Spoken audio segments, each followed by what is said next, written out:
All right, welcome to the first installment of our alumni interview webinar series. Today we have Kelsey joining us, so I'll have her introduce herself in a little bit here, but I'll give just a few minutes for people to get settled. It looks like we have a few people attending live already today. And I got questions prepared from our Instagram question box. So very excited to get started. So all right. Yes, and we are recording, so this will be on our YouTube channel. If you're watching this on YouTube, welcome. You can leave questions in the comments.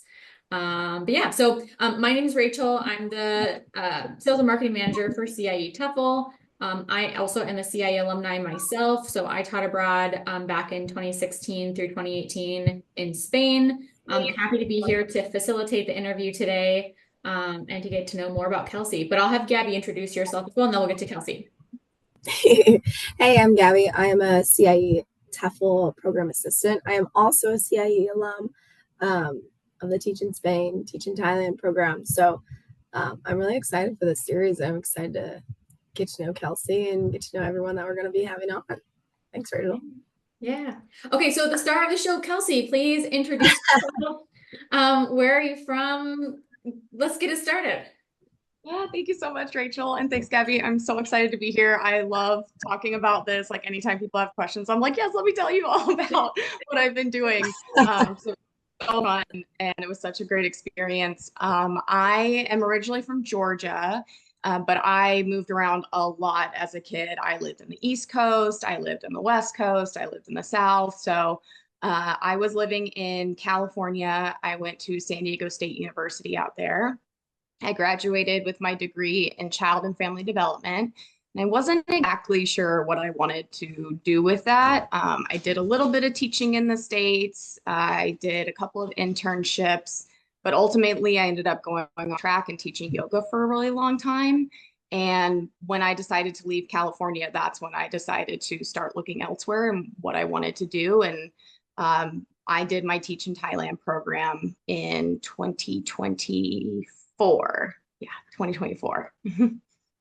Nice. Excellent. Well, yeah, I think we'll start off just so everyone knows, we'll start off kind of with kind of the thought process beforehand of teaching abroad. Then we'll move into more of Kelsey's experience in the actual program and like what it's like to teach in Thailand and some thoughts there. And then we're also going to be asking Kelsey today more about kind of what's after teaching abroad and what that looks like after you finish your program, because Kelsey is now done with her program teaching in Thailand. So let's get started with kind of where your brain was at when you were looking, like what got you interested in teaching abroad? Like what sparked that thought process? Yeah, it started quite a while ago when I was graduating college. I graduated state in 2013. And there was offered after I graduated to work on Navy bases, either in the States or overseas, in child development centers. And I chose to stay in the States. I went to Florida and I was in Key West and decided to go overseas, and she went to Germany. And hearing about her experience, I was like, I wish I had taken that brave step to go overseas. I stayed kind of on the safer side in the States. So it's always been there in the back of my brain since then. And just years went by. I mean, time flies. I don't realize how much time passes. And I really loved my job working. I was teaching yoga. I was managing yoga studio in California. And then there was just a shift in my life. And I was like, it's time to do something else. And I had the opportunity and the space to leave California, start a new job. And so then I was like, I can go back and do the teaching abroad. But then I didn't know, like, where do I start with that? It's been so long. And I reached out to a lot of friends who had done it. And I was like, what do you recommend? I knew I needed to get my TEFL to teach in a foreign language. And CIEE just kept coming up. It was the most recommended one. So looked into it, loved the 150-hour program. I loved what I saw for what they offered to help get you overseas and support you in all the countries that were offer. And Thailand was somewhere I always wanted to go. So I knew once I finished my TEFL that it was going to be Thailand that I applied for. So once I completed that program, I wanted the TEFL first. So I got it and then I applied, and it was just so easy and so seamless. And I'm so happy that I went with this one. Yeah, that's fantastic. That's funny that CIE, did any of your friends that you had reached out to done a CIE program, or was it just like your own research that you found it? My friends had done the CIE program. I knew someone who went to Thailand. I knew someone who went to Korea, and I knew someone who went to Spain, and they all loved their experiences with it. Yeah, great. What were your top reasons, like top 3 reasons why you wanted Thailand specifically? Was there any like what was your thought process and choosing the location specifically? Growing up and traveling, I've been to a lot of places in South America. I've been to a lot of places in Europe, but a part of the world I'd never touched was Southeast Asia. And I love watching travel and food videos. And so many times people are going to Korea, they're going to Japan, they're going to, Singapore and Thailand and all these places. And every time watching the Thailand videos was always my favorite. The food looked really good.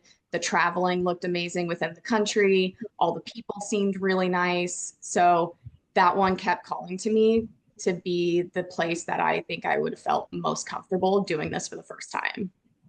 Yeah, absolutely. That's great. When I think one question that we got a few times on Instagram was about, just like your preparation process and going. I think someone asked about packing, but I always like to know about like how you got prepared mentally and overall. I think also important for folks to know like what was the timeline from when you applied to when you actually got to Thailand? What does that like leading up process look like in your experience?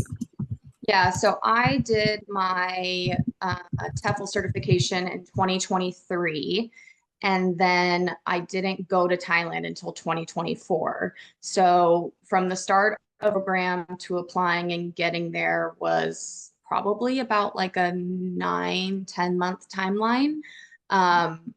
But the application was really easy, and I think I heard back within like a few days of my application that I was accepted into the program. So it was very fast. And then I had to be a little bit patient with all the paperwork. I had to get my diploma authenticated. You had to do the background check, and there was authentication with that, which took a little bit of time.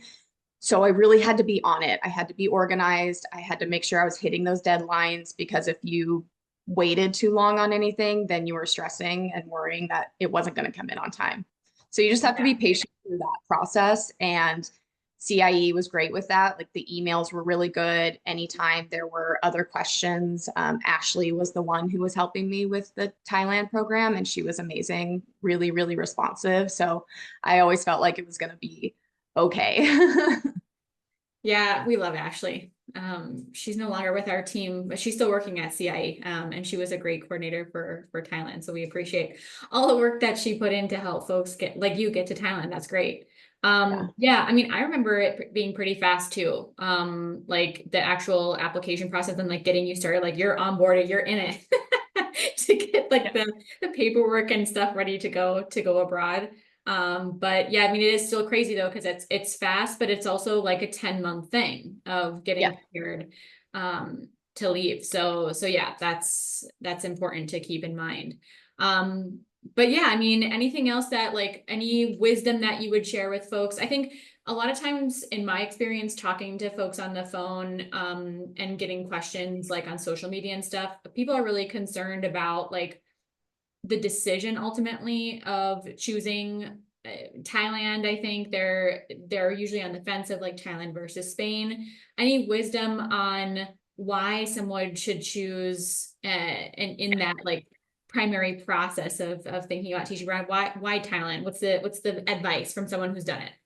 Yeah, I love that I could choose, and I think Spain might be the same, but you could choose 6 months or a year for your contract. I went ahead and did the year. I wanted that much time to be in country. But if you're really, really unsure, like 6 months is a great small little nugget. It's going to go by so fast.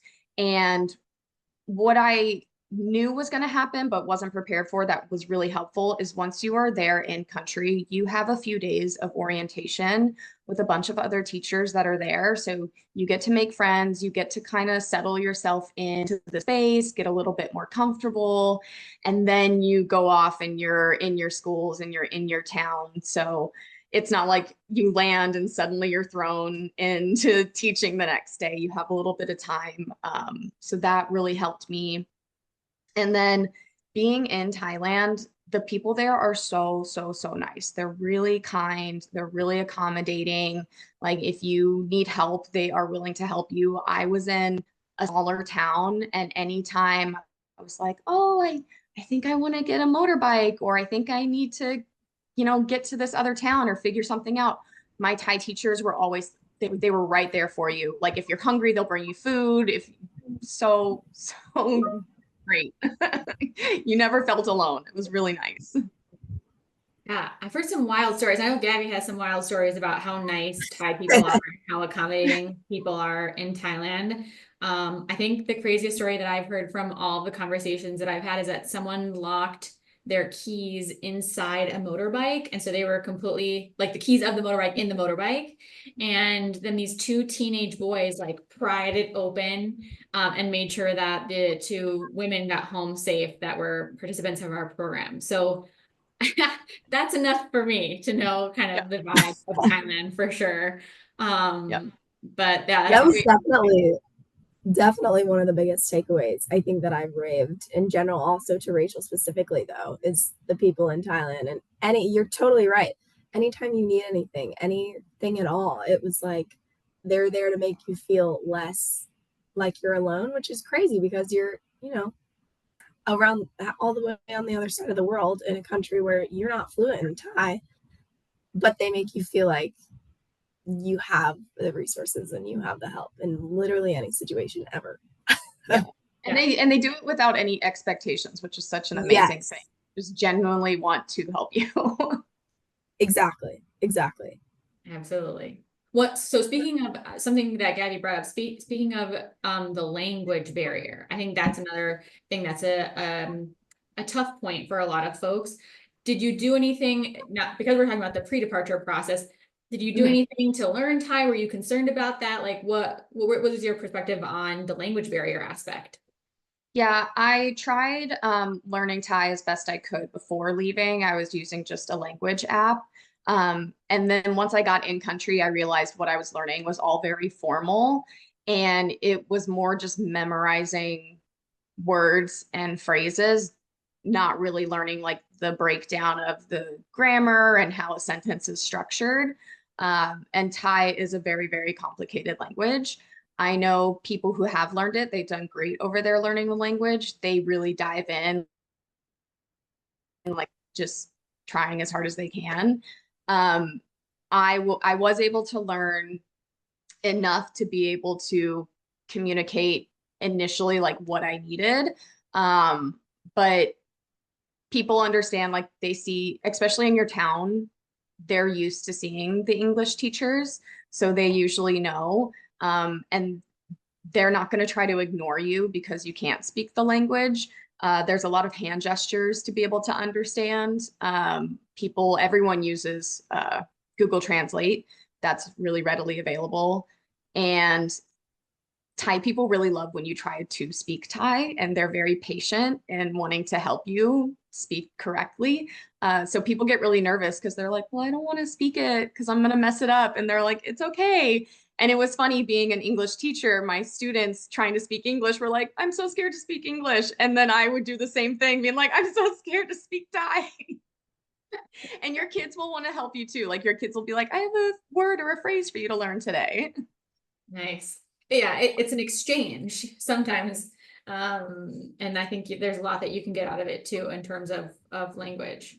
But it never held me back from doing anything while I was there. Yeah. I mean, I think bravery is something that is really important when you're teaching abroad anywhere, especially if you don't know the local language. And so that there's something to be said for, you just gotta like suck it up. You're gonna make mistakes. And it's gonna be okay, you know? Because I think the more that you can show that vulnerability, especially as an English teacher, your students are also going to want to reciprocate that too. So super, super important. Well, then I think another thing you mentioned, the town. I think a lot of questions, people get kind of freaked out in the beginning process when they finally receive their placement. So walk us through like how you were feeling about your placement. Where were you placed? And your thoughts, you know, before you actually landed in Thailand about your placement. Yeah, so when you apply for Thailand, you can put like a top 5, I think, and they section it out by it. So you can pick like central Thailand, northern Thailand, southern Thailand, the east. And I picked, so I would research, like look at those areas and see what is in there, what places are nearby.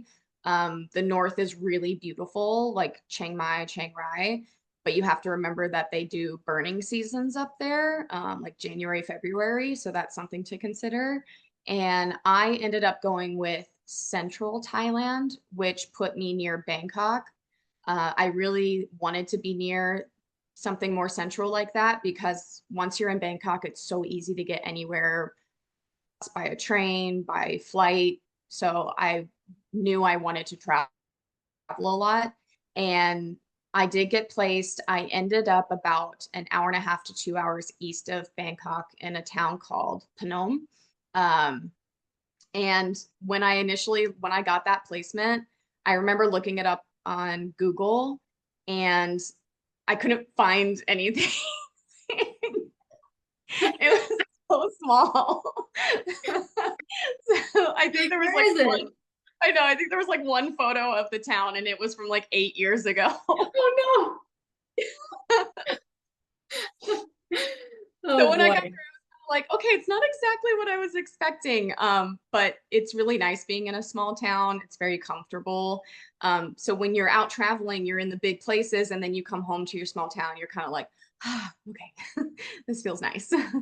Yeah, a little bit of a home base. I know Gabby was in a more rural area too. Do you want to share quickly, Gabby, on what your thoughts were on placement? I think this is fascinating always for time. Yeah, no, I definitely think so. And I can totally relate to what Kelsey was talking about, where I also wanted to be traveling a lot on the weekends or just, you know, any sort of break that I had off. And it was always nice coming back to Callison, which I was in like the northeastern region. Oh yeah, I Also know very Kelly. small town. Yeah. Oh yes, yes. And it was just great coming back to like, hey, here are the market people I'm used to. Here are the coffee shop people I'm used to, you know. So it was really sweet. I can totally relate. I had never heard of Callison before getting placed there either.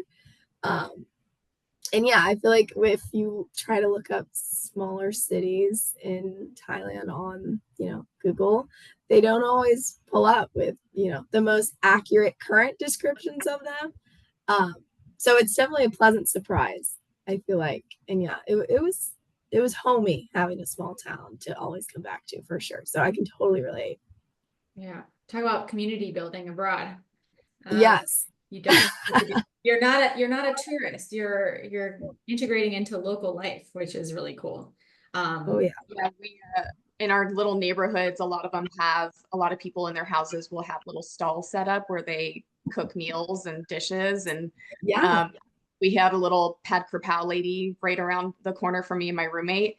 And we would go to her like a couple of times a week and she knew she'd be like, oh, pad krapow moon, noi pad, which is like small little spice. And I'm like, yeah, little spice. Yeah.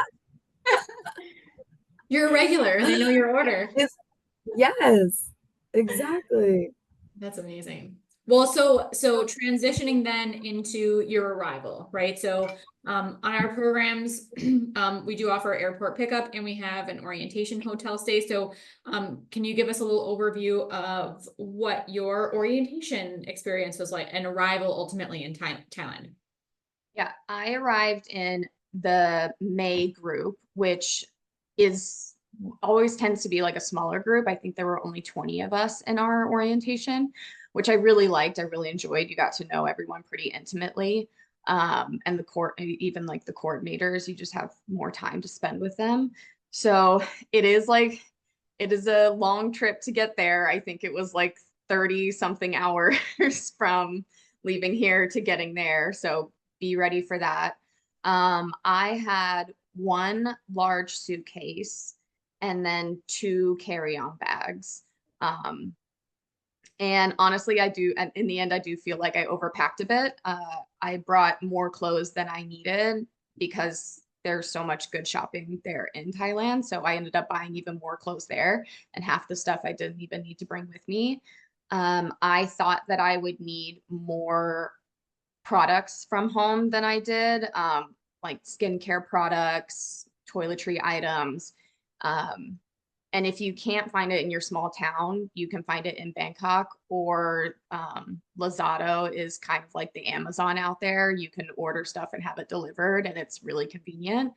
And what I wish I had brought was more items from home that were like little like keepsakes or trinkets to be able to have with me in my room. And I now have stuff from Thailand that's here with me that I do plan on bringing with me to other places now, because it just kind of makes you feel good and little reminders. So that was really nice.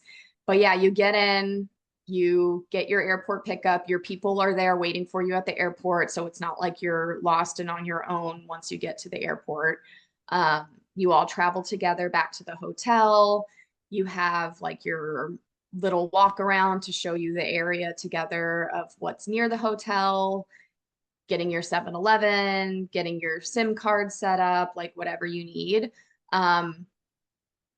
What I really appreciated that I was told before leaving was like bring about $1,000 with you before leaving. And I ordered that from my bank in Thai baht. So I arrived with that cash in hand, which was really helpful. I know some people arrived and didn't have anything, so they were kind of struggling to set up like having money and getting around. So I highly recommend getting your Thai baht before you go, because it's really, really gonna help a lot. So. Yeah, being set up on the front end is Yeah. never a bad idea. I like that. When I know there's a lot of fun things that go down at orientation. Everyone gets this OEG shirt. This is what I see from inside looking, outside looking in. Is everyone's wearing an OEG shirt. Everyone loves OEG. Okay. They love orientation. They talk about their friends, things like that. So what was your highlight from orientation, your time getting oriented in Thailand with OEG, our partners? It was really well organized and really seamless. And it was a good mix of doing some fun stuff to get us all to know one another. Like right away, the first day we went to the Grand Palace together as a group. And I think that helped people a lot, kind of break down those barriers, get to know one another. There was a pool at our hotel, so people would just hang out at the pool. And before we got into all of the like workshops and stuff like that, and kind of had to sit down and focus. So being able to have those moments were really great. I think the highlight was our welcome dinner. We had such an amazing welcome dinner. Our group, we were doing karaoke in our group, and I remember our organizers were like, "You are the best group we've had in karaoke." We were like, they were like, "We struggle so hard to get people to come up here," and we were all like running up trying to get the mic and just blast. It was so much fun. That's amazing. You gotta love people who are into karaoke. Come on, Yeah, it doesn't get better. If you like karaoke, go to Thailand because they love karaoke. Nice. I remember I had, it was one of my introduction things as I met my students, was like, I like to sing karaoke. And the students were like, "Oh, what do you sing?" And I was like, "Oh, my song is Zombie from the Cranberries." And they're like 15-year-old students, and they're like, "Zombie, we love Zombie." Instant connection. I've seen videos of our ambassadors with microphones in the classroom, so I believe you. It's a big deal. So maybe that's a thing that you should pack, is like a fun little microphone to bring into the classroom. I don't know. Yeah.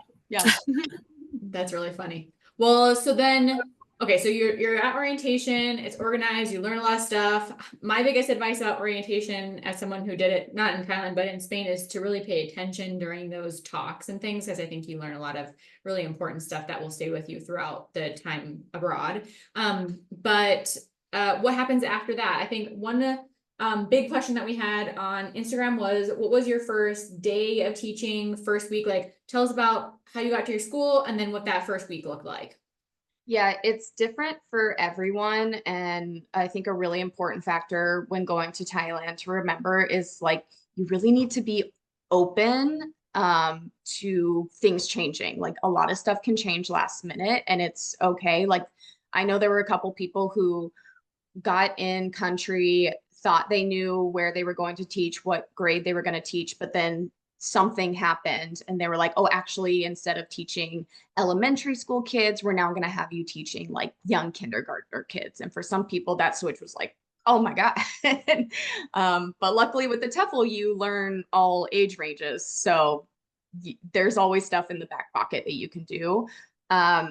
For me, because I was so close, I was picked up by my coordinator from my school and he picked us up. It was me and another girl and we rode in the van. It was a couple-hour drive and he had these like little cakes. They were like little pandan cakes from the town that they were well known for us. So that was really nice. We showed up. He brought us to the school so we could walk around, meet some of the other teachers. They were already there, weren't teaching yet, just like kind of prepping. Classes were going to start the next day. And we saw our office, we got our schedule. They gave us workbooks. Like some people panic, what do I do about lesson planning? Like all of our lessons were already outlined for us. So it was pretty good. And we were given books to use. So we didn't have to work too hard on that end, which was nice. And then they had a dinner for us. They took us out to a nice restaurant and they ordered all the food for us. And it was a ton of food. I remember Emily and I were just so full. If you're ever full from eating when you're in Thailand, don't continue to empty out the food on your plate because they think you're still hungry. So they'll just keep piling more food on. So if you're ever like, I can't eat anymore, just leave some food on the plate or in the bowl and they'll be like, okay, she's done. And they'll stop serving you. But I know for some people, they had to go further. Like some people had to do overnight trains. Some people had to even fly. We got a solid day before we started teaching. Some people landed or got off their train and the schedule just worked out that like they had to go straight to the school and start teaching. Some people had like a week before they started teaching. So it just kind of depends. Yeah, I think it's important, like you're saying, to be flexible and to be prepared for anything. You never know what the expectations are of your school, and if things change for them last minute too. So yeah, that's really good. One, I know that this is like a shameless plug here. I am the sales and marketing manager for TEFL, and you were TEFL certified before you went to Thailand. For folks that are watching, getting TEFL certified is not required for Thailand, but we do highly recommend it because like Kelsey's saying, you get thrown into it for the most part right away. Like you are a lead teacher, there are responsibilities and expectations for you when you arrive. And the TEFL course is really the best way to prepare for that. I mean, the Teach Abroad program is helping you with the logistics of actually moving abroad. Think of it as like a service for relocation essentially, and also helping to guarantee job placement. But there isn't teacher training in the Teach Abroad program itself. Again, that's really for the TEFL course. Our TEFL courses were born out of that, the request from teachers wanting more in-depth training. And so we do have an accredited TEFL course that's valid internationally and for life. So tell me a little bit more, Kelsey, about like your thought process on that, on like getting TEFL certified and then how that impacted really that first week. Like, I mean, did it really come in handy? And yeah, just your opinion there. Yeah, I like being really prepared for anything that I'm going into. So even though I knew I had the option not to get it, I was like, no, I'm going into a foreign country. I'm teaching for the first time with kids who don't speak English as their first language. Like, I really need to know what I'm doing. And I definitely could tell that because there were people who had teaching experience and went, and I think even if you have teaching experience in the States, it's so different teaching abroad and just changing your perspective with like cultural differences, and the TEFL really helps with that.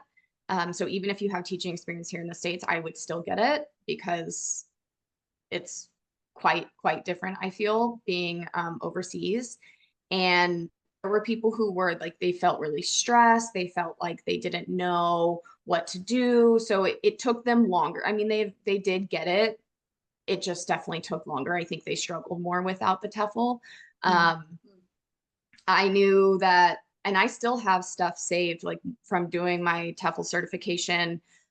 There were like resources that I was given, and I still have all of those saved on my computer, and I go back and look at them because let's say I was doing a class that I prepped, and then suddenly I realized, okay, no one's getting what is happening. Everyone's pretty lost.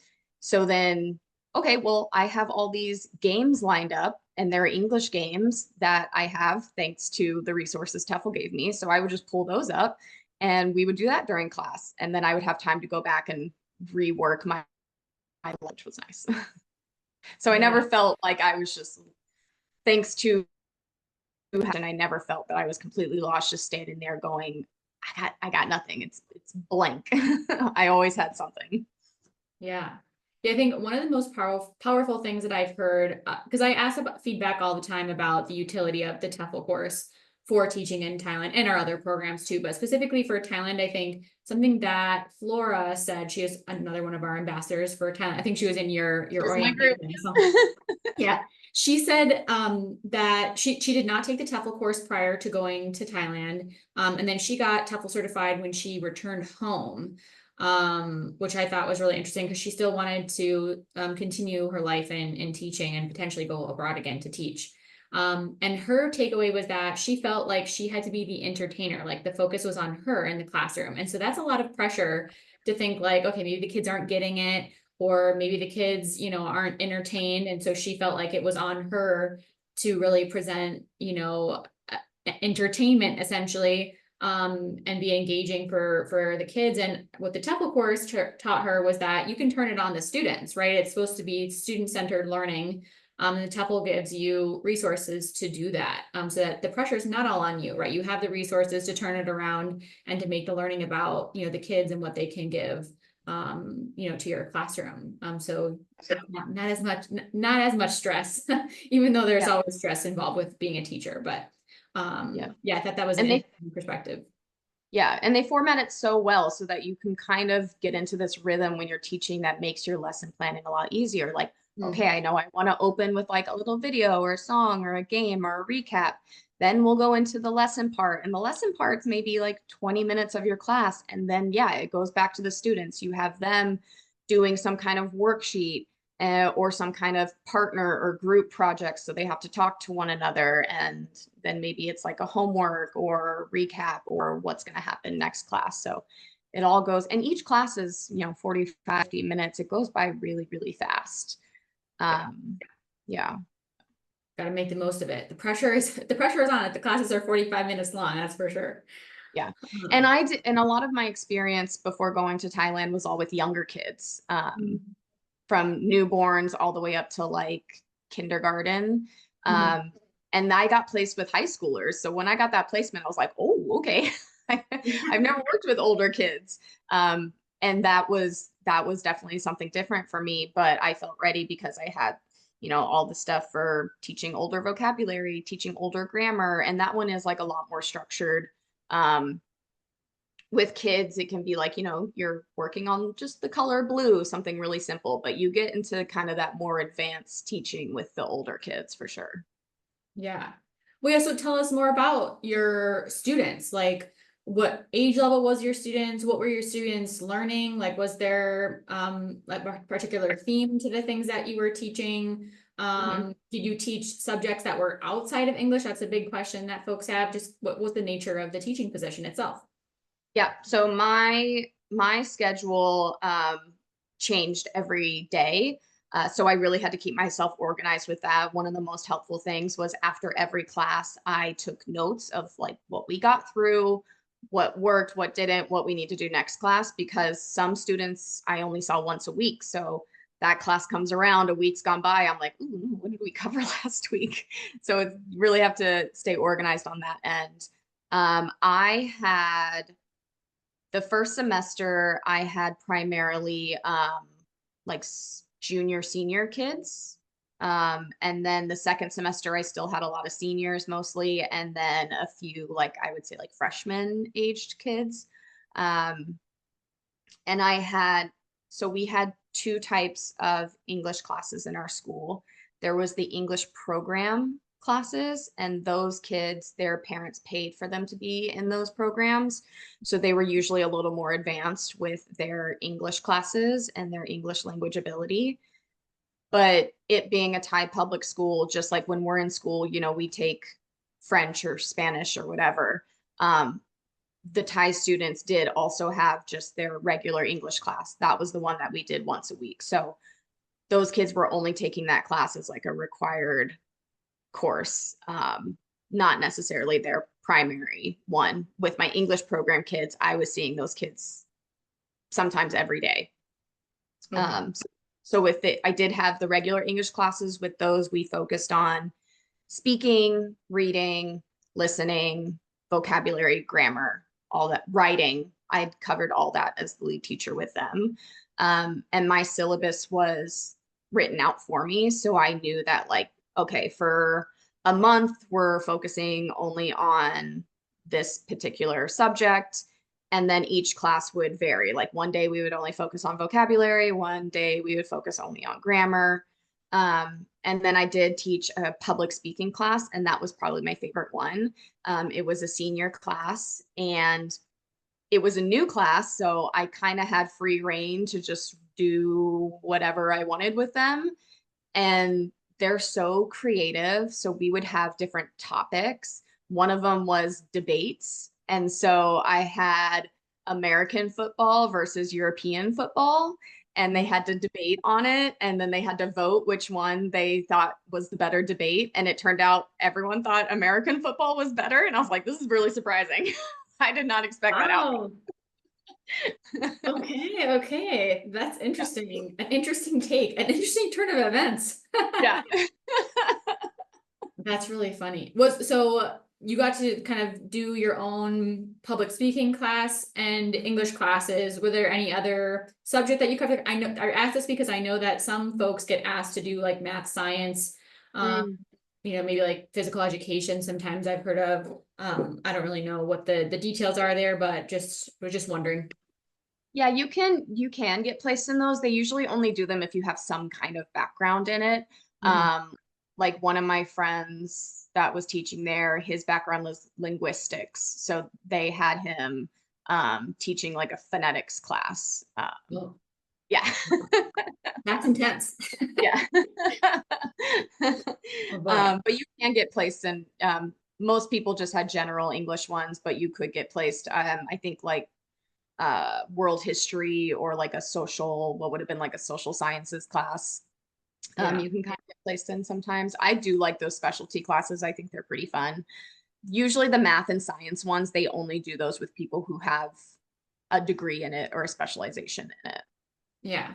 Well, and how about you, Gabby? Did you have any classes other than English classes while in Thailand?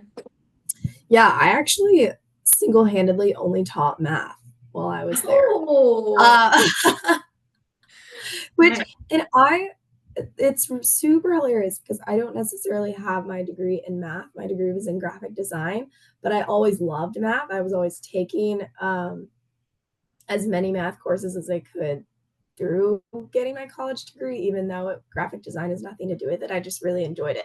And so on the preferences side of the teach abroad application, I made a note of that of, hey, I'm okay with teaching math, or hey, I'm okay with this and that and that. And so I was at my school teaching essentially first grade through sixth grade. It was P1 through P6, just math. The other English teacher that had actually been placed, let's see, maybe 6 years before me, also went through CIE, but stayed for those 6 years and is actually still there to this day. So she's going on like, I don't know, year 12 or something. She only taught science. So she would teach the science courses. I taught the math. And then we had one other um, foreign English teacher who was teaching, I believe it was essentially social studies. Mhm. So yeah, that was a really interesting case because I feel like a lot of people that I met during my orientation were more similar to your boat, Kelsey. Um, so yeah, it was fun. It was great, but yeah, just math. That's crazy. I mean, this goes back to what Kelsey said earlier. You gotta be flexible. You never know. Exactly. Totally. Um, Totally. and I think it's just important to be open for whatever the school needs. That's why you're there. Exactly. Cool. You just really never know. No, you don't. And it could change a month in too. I think that's another thing. It's Yeah. like, I don't think there's ever a point where it's truly set in stone. Never. Mm-hmm. So yeah, it's good to be flexible from start to finish. I don't know if you answered this, Kelsey. But what did you place as your preference in your application? I think people were asking, like, do you get your placement preference? Do you get to say anything about preference on your application? And then how does that look in real life when you get your actual placement? Yeah, I think a lot of people want to be placed in the South because you're near beaches, but they do get fair warning of like this very sought after spot. So might not get it. Like just so I did like the South. I was like, ooh, beaches. Of course I want to be in Thailand by the beach. I think if I had actually been placed by the beach, I'm glad I didn't get it in the end. I would have just been sitting in the classroom like, I wish I was at the beach, just staring at it so closely. So it was nice that it was a little bit further away. It was like a special treat to go on the weekends and then go back home to school and work. So yeah, I think Central Thailand, that was my number 2. So I got my second spot. And then like Gabby said, you could put in your preferences of like, I'm okay with teaching all these other extra courses if I wanted to. I think I put in like computer and a couple others I can't remember. So yeah, you can say if you only want to stick to just the English, then you don't have to mark anything. That's fine. But if you do want to specialize in something else, you can put that in there. So yeah, I think I got pretty much what I asked for. Yeah, right. One, and then like age range of students. Did you Yeah. requested high school students? I don't remember if I put in a preference for the age range. I can't remember if that was like a specific thing on the application. Maybe it was. I was pretty open to whatever. I was like, I just want to do this. So like I'll take Yeah. really whatever you want to give me. Some people are more particular about what they want. So if it was a preference, I would have just put any age range. I know some people only wanted to work with certain ages, so I'm sure there's somewhere in there that you can put that. But I was happy to get whatever. Yeah. Well, so before we move on to the next topic, I think one last thing I'll say about placement, in my opinion, you guys can tell me if you feel otherwise. I always feel like, I mean, I put preferences like anybody else on my application to teach abroad, but at the end of the day, like I feel like when you get a placement like that, it's kind of like destiny. I know that sounds really weird, but it kind of like it's a experience that was meant for you. And so I feel like you kind of have to embrace it. And I feel like only like a lot of times it's like really good things that come out of embracing that unknown and embracing that destiny that's been made for you. And I think I've heard the reason I mention that because I hear a lot about that for Thailand. It's like, I put X and XYZ preferences. But then it's like I got this really amazing town that had one photo from 8 years ago. And like I got to meet like one of my new best friends who ended up doing the program with me who I didn't know before. Or, there's just like so many, or like I got to meet like this woman that lives in the town who is native who like cooked for me every night or like just like things like that where you would never have gotten to experience that if you didn't embrace the placement and kind of the randomness that goes into that when you sign up for a program. So I don't know, I feel like it's kind of like destiny. Yeah. And it's a delicate thing that you just have to accept and make the best of it at the end of the day. And I think when I know OEG and CIEE work really hard, and sometimes you know, sometimes the matches just don't work, and that happens. It's definitely the reality of it, of like sometimes it's just not a good fit. But I know they work really hard with the applications that they get. So like put in as much as you can into your application about who you are and what you want, because they work really hard going through those applications to be like, I want to fit you with the best school possible. There was one where like a girl, she went up to Chiang Rai and she was the only English teacher there. She was completely by herself, but it worked. She had the personality that fit with that spot. So she thrived there. She did really, really well. So they do work hard to be able to make sure they're putting people in the right places. For sure, for sure. And we do our best to honor preferences as much as possible. Of course, like I always say, ultimately we're placing teachers based on need. I mean, there's schools that need that English level support. And so that is the reason for our programs existing. And so we have to honor that as well, in addition to preferences of folks. So yeah, that's all I'll say on preferences. Another question, which I think is a very interesting topic, is to know more about the living arrangements. So something that's unique about Thailand, and usually placements in Asia, is that you don't have to look for your own housing. Yay! So tell us a little bit more about your living arrangements and kind of what that looked like for you in your small town in Thailand. Yeah, so for me and my placement, I knew, because once I got my placement, there's like a portal that you're given and it'll show you like what your possible housing will look like. So the way it worked for me in Phnom was there were 3 houses that the school had to be able to use for the teachers.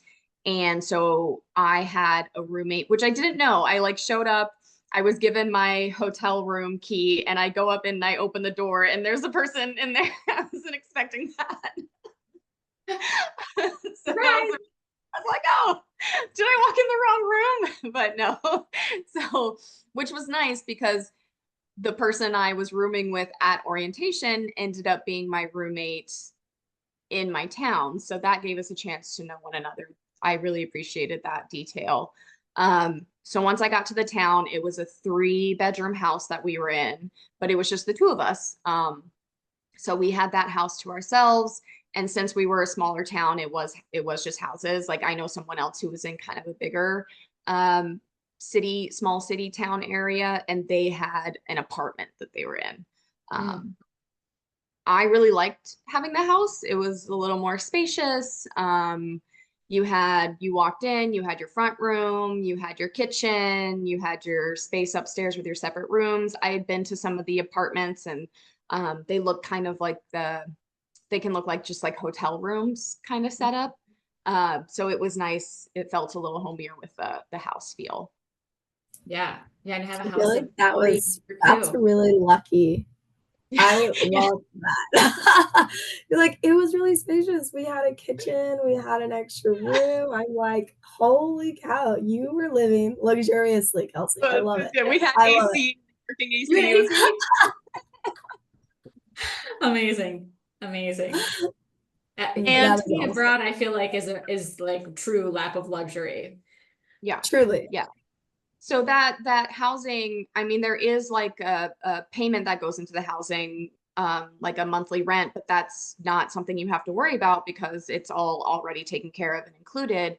But if for whatever reason you're like, I don't want the housing that's being offered, I would rather find my own thing. I do know people who ended up finding their own apartment to live in, and you could correct me if I'm wrong on this, but I think with that, they got that like that stipend, whatever would have gone towards what was covered in the rent already, they kind of got that back, and then they just had to pay themselves for the new living situation. Yeah, I believe there are some negotiations there. I think that really depends on your placement and your school. Yeah. I know that especially upon arrival, we highly encourage that you do take the employer provided housing, just because that makes your life a lot easier. I mean, there's a reason why we try to include that for everyone for housing. But yeah, I mean, if you need to negotiate that, that's why we have in-country staff and a program provider in country to help you with that. If you are not happy with the housing that's provided by your employer. So yeah, I mean, if you're going through a program like CIEE, better get your money's worth and reach out if you need it. We Yeah. are the resource that you want to have if you come to an issue like that, for sure. You know, so I know we're coming to the last like 10 minutes because I know I scheduled this for about an hour. So I really wanted to get into like what comes after teaching abroad, right? So you finish your teach abroad program, and then what happens, Kelsey? Give us the details.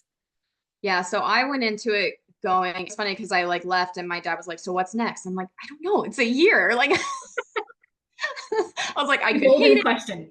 I could love it. Like, so I kept myself open. I was like, I'm gonna see how I like it. If it's just not a good fit, I'm gonna go home and do something else. I had a feeling I was gonna like it, which I did.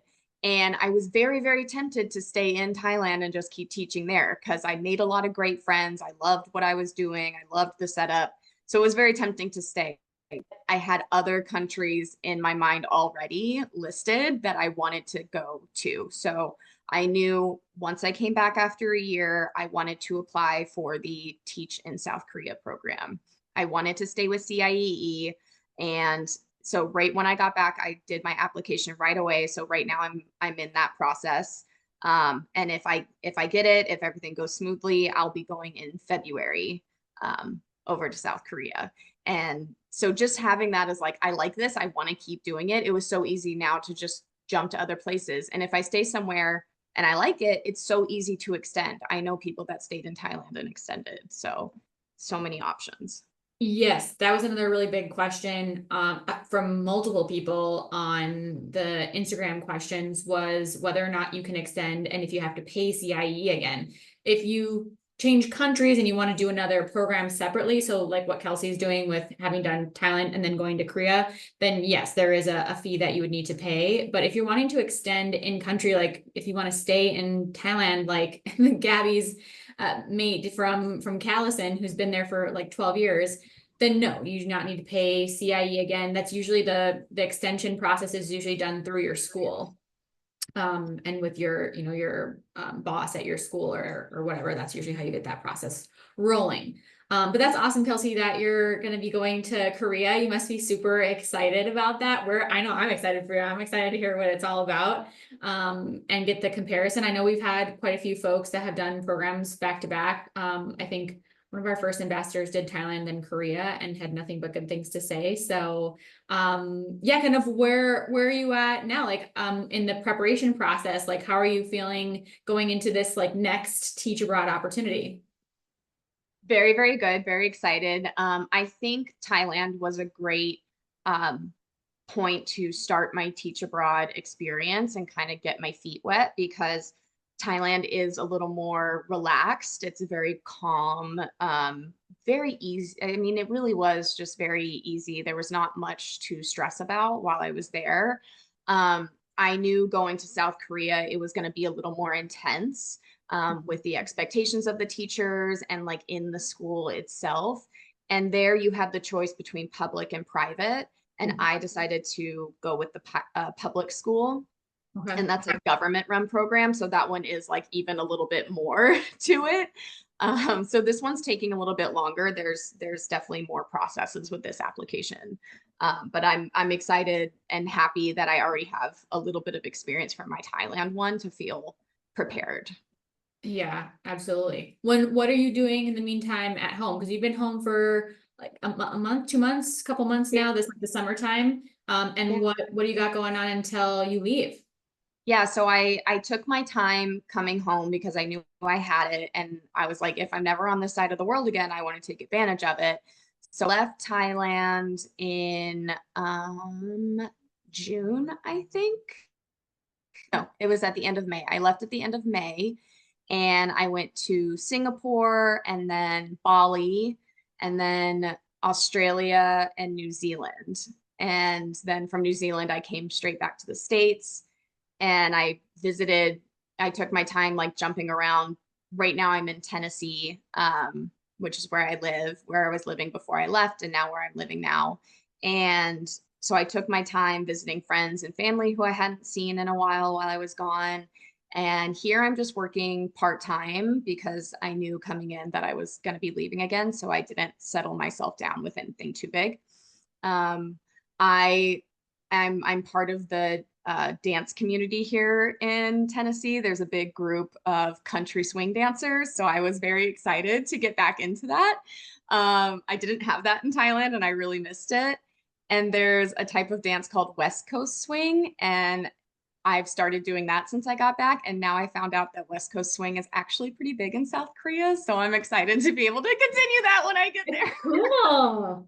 That's fun. That's very exciting. Yeah, I think taking your hobbies abroad is so important in building community. And I think a lot of people see it as a kind of a limitation, like, am I going to be able to find these? But I definitely think that there's a little something for everybody in every place. So who knows? Who knows? Sounds like you're going to have a fun dancing community in Korea, which is great. I was just at a dance convention this past weekend, and I was dancing with someone who was wearing a dance convention shirt from Seoul, and I was like, no way. Like, give me all the details because I'm going to be there. Did they spill any details for you? Yes, they did. They were like, oh yeah, follow this person, go to this group. So now I have like already places lined out for when I get there. Nice. That's awesome.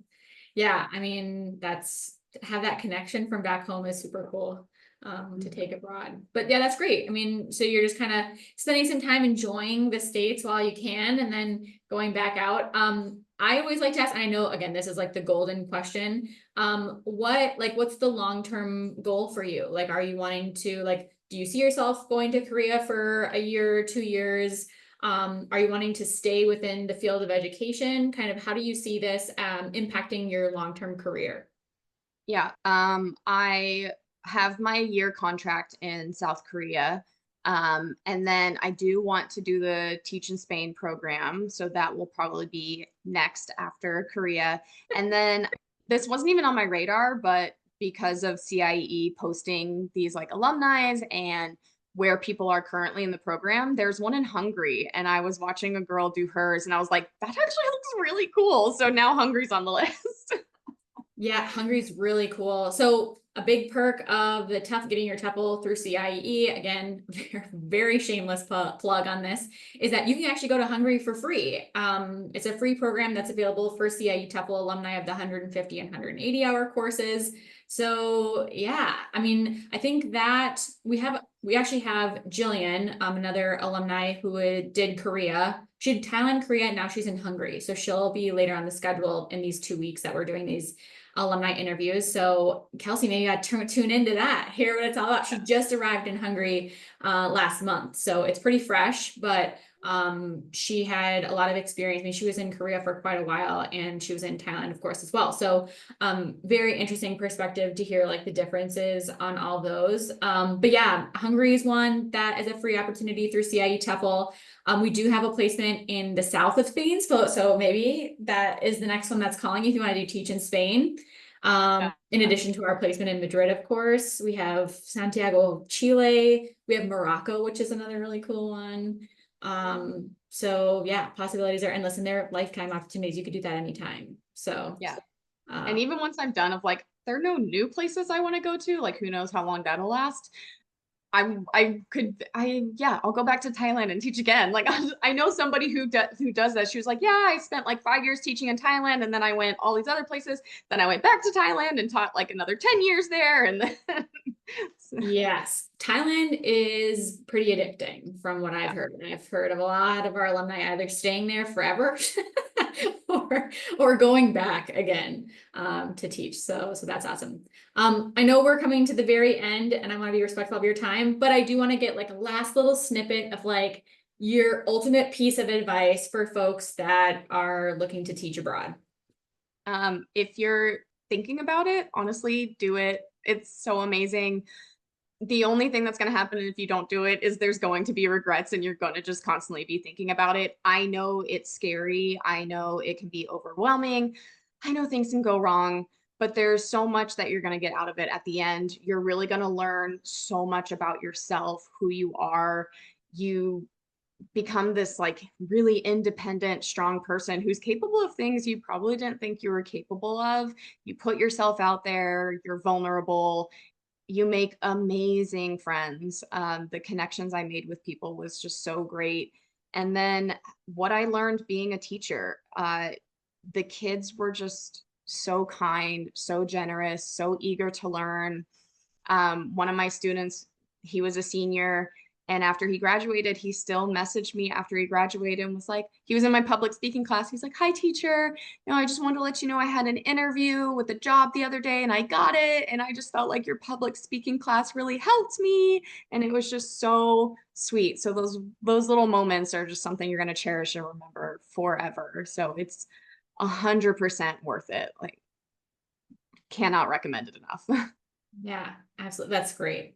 Yeah, the memories to last a lifetime is for sure a big takeaway. Well, thank you so much, Kelsey. I really appreciate you joining us today and sharing your experience. If anyone has any questions, I know Kelsey has been an ambassador. She's posted on our Instagram account. She's tagged herself there. If you want to reach out to her, I'm sure she'd be happy to answer some more questions. You can always reach out to us, of course, if you have more questions about teaching. And applications are open for spring Thailand. So if you want to be in that smaller group that goes out in the spring, be my guest. Yes, do it. All right, Thank you guys. Yes, thank you so much. Thanks, guys, for attending if you attended live, and thanks for watching on YouTube if you did that. So we'll see you guys all tomorrow in our next installment of the interviews. So thanks, Kelsey. See you guys See you later. guys later. Thanks, Kelsey.